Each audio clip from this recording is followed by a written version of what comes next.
everyone, Miss Reimer here with Music Teacher Message.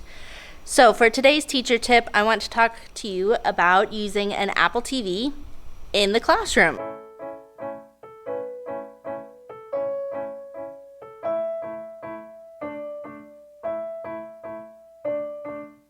So I didn't set out purposely to use an Apple TV in my classroom.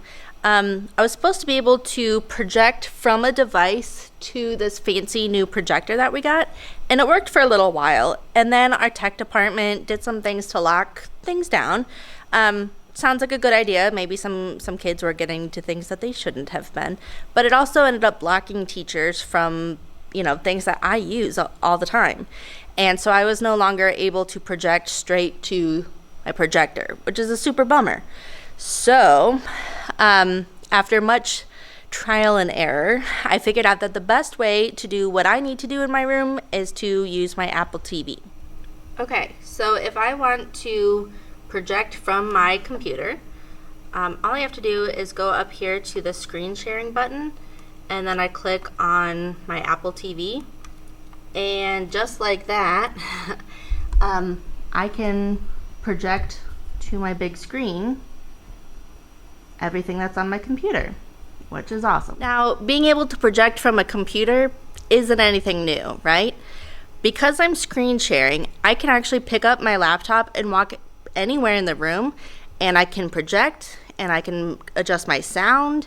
I can do a lot of different things from all over this room, which is great. But there's more.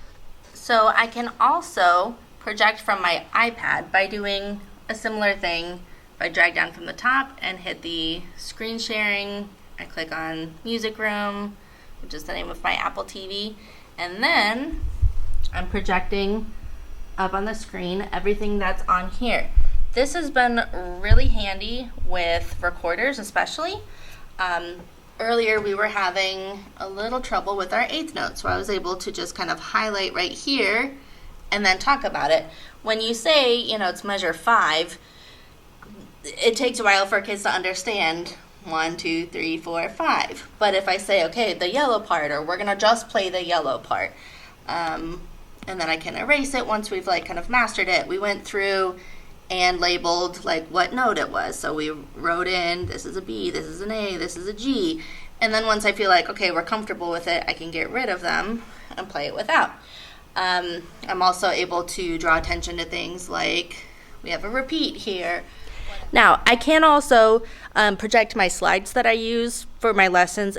I like using slides because it makes sure that I am doing the same thing with every class. Anyway, so I can do that from the iPad. It does kind of crop in a little bit, and it makes what I'm projecting just a little bit smaller. So I do prefer to use my laptop for regular class, but when it comes time that I need something with my iPad where I can write on the music itself, it's so handy. Plus, any apps that I want to show them that are music related, it's really great that I can just show them on my iPad.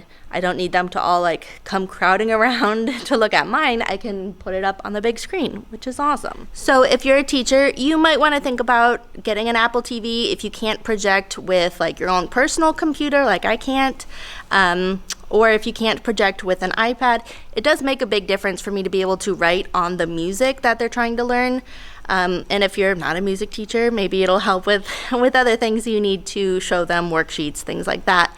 But it is very helpful. I'm still kind of getting used to that I can walk around the room while I'm teaching. I'm so used to having to be in one place to play music and to plug into the projector.